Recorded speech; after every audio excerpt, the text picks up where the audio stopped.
I was strong, healthy, and thriving. Just 3 weeks after my second dose, I couldn't go up a flight of stairs without gasping for air. It felt like my body was failing me. I was experiencing right heart failure. There is no cure. It felt like a death sentence.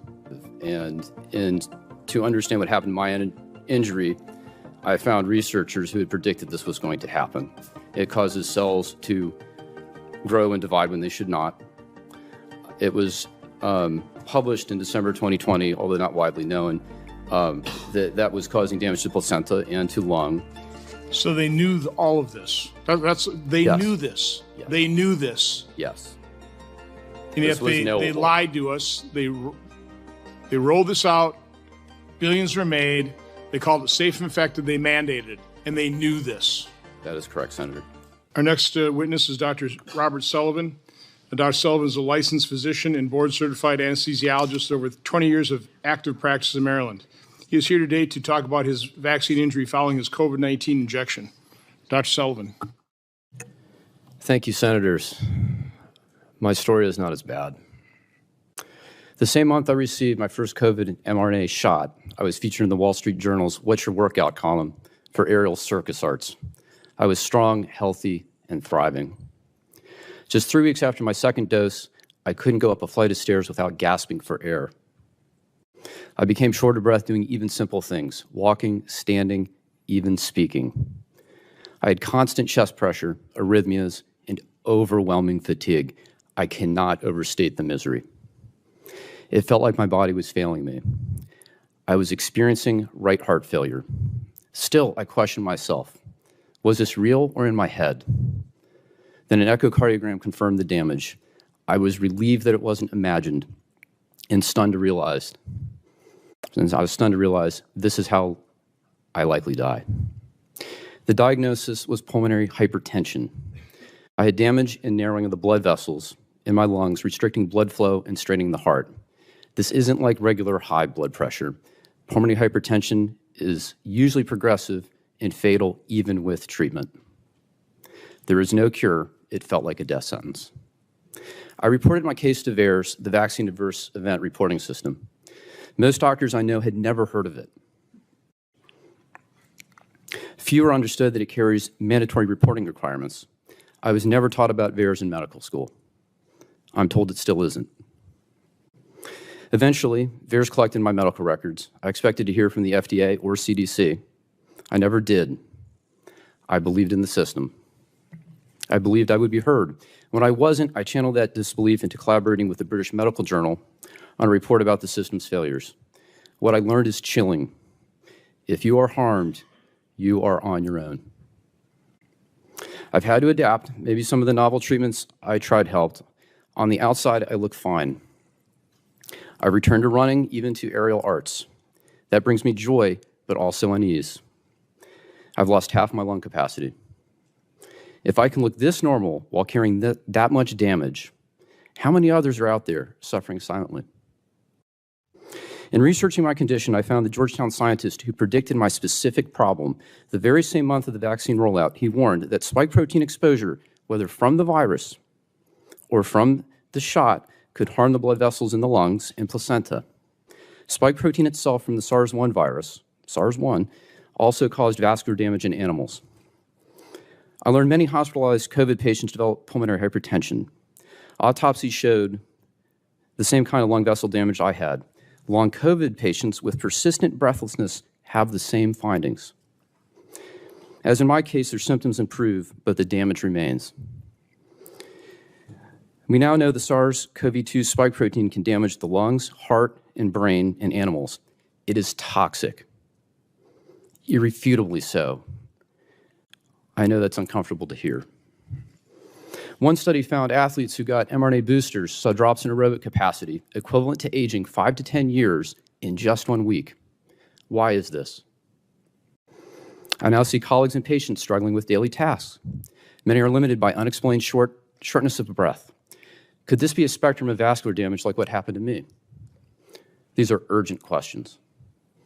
This is not normal aging. This is not simple deconditioning. Until we study this systematically, we won't know how many have been injured by COVID or by the spike protein itself. Our medical system must honor its foundational oath, do no harm.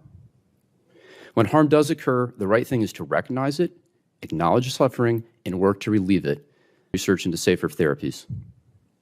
Government must serve as a safeguard, restoring accountability, transparency, and public trust.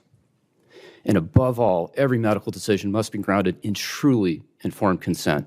Patients deserve and demand clear, honest information. The freedom to decide what's right for them is a right. Mandatory medicine is not medicine.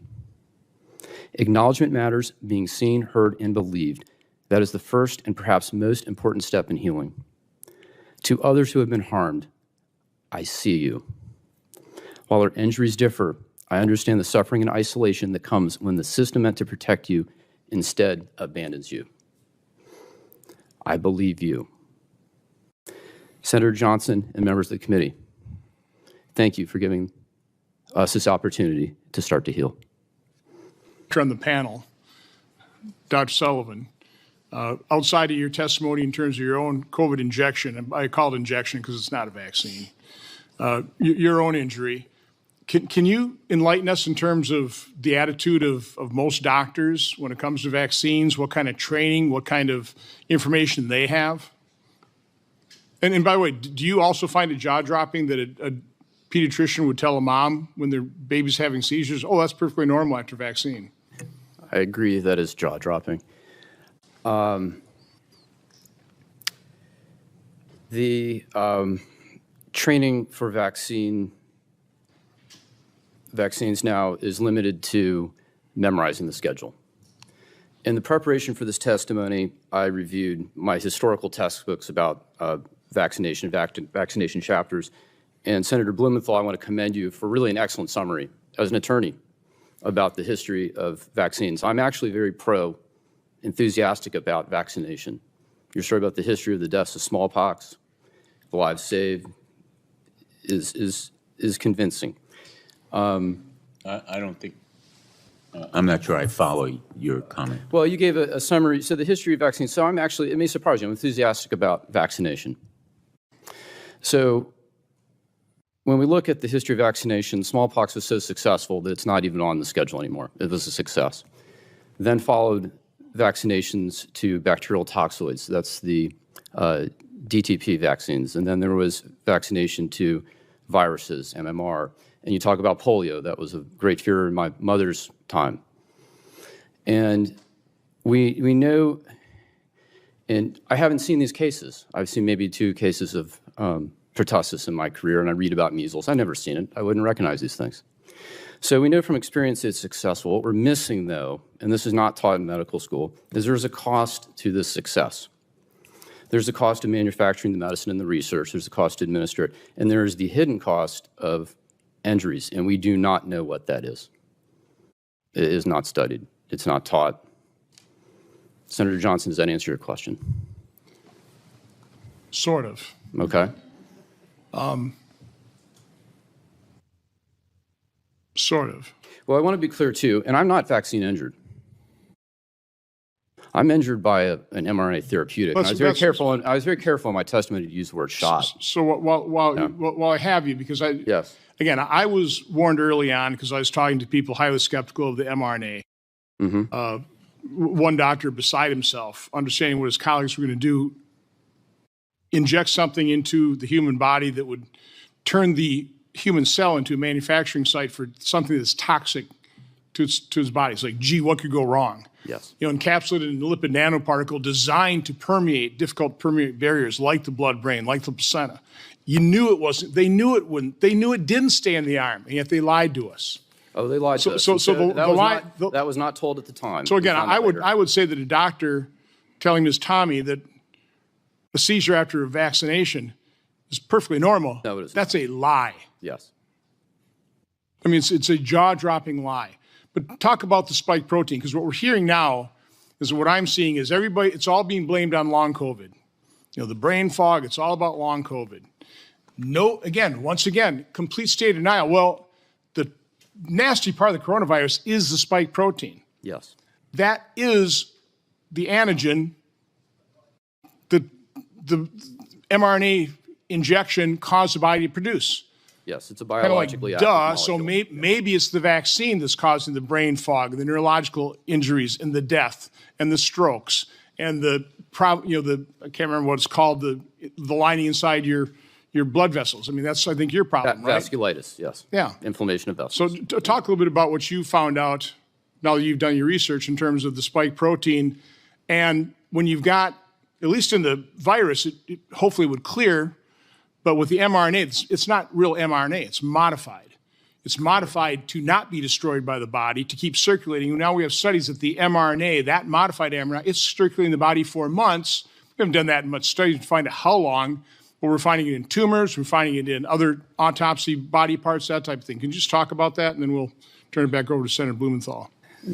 You're correct. There are many ways to lose with this new mRNA technology. There are problems with lipid nanoparticle. There is a separate set of problems with synthetic mRNA. It persists in some people 700 days and counting now.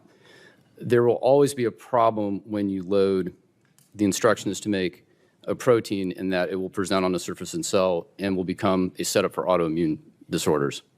Separate from that, spike protein in and of itself is biologically active. And to understand what happened to my injury, I found researchers who had predicted this was going to happen. It causes cells to grow and divide when they should not. It was published in December 2020, although not widely known, that was causing damage to placenta and to lung. I was probably one of the very few doctors that knew that that shot did not stay in the arm, and I don't even know how I found that information, but I would say that was virtually unknown, and later I found this out to be true. I only found out spike protein was toxic later when I met the researchers, and I asked, how did you think to research that? Because they knew in 2005 with SARS-1 that spike protein alone, without the virus, would be enough to harm an animal. Later, in the research of the original novel bat human coronavirus, this is the 2015 research at UNC with Dr. Ralph Barrick, NIH, and Wuhan Labs.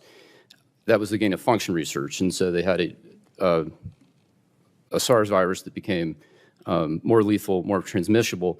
They attempted to do a vaccine for that trial. That was a traditional vaccine, not mRNA. They had vaccine-induced harm and lethality in the animals, and in the pathology slides of those animals, this is mice, you can see the same vascular lung damage that we're seeing today with SARS-2.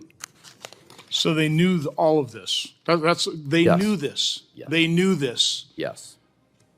And This yet was they knowable. lied to us. They rolled this out. Billions were made. They called it safe and effective. They mandated it.